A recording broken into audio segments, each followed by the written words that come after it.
You ask Tiger to solve. This deals with linear equations with one unknown.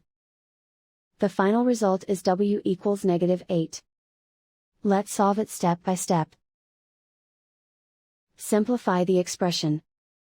Expand the parentheses. Simplify the arithmetic. Group all constants on the right side of the equation. Subtract 91 from both sides. Simplify the arithmetic.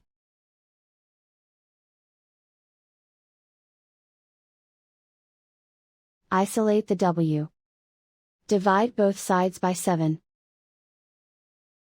Simplify the fraction. Find the greatest common factor of the numerator and denominator. Factor out and cancel the greatest common factor. And so the final result is w equals -8.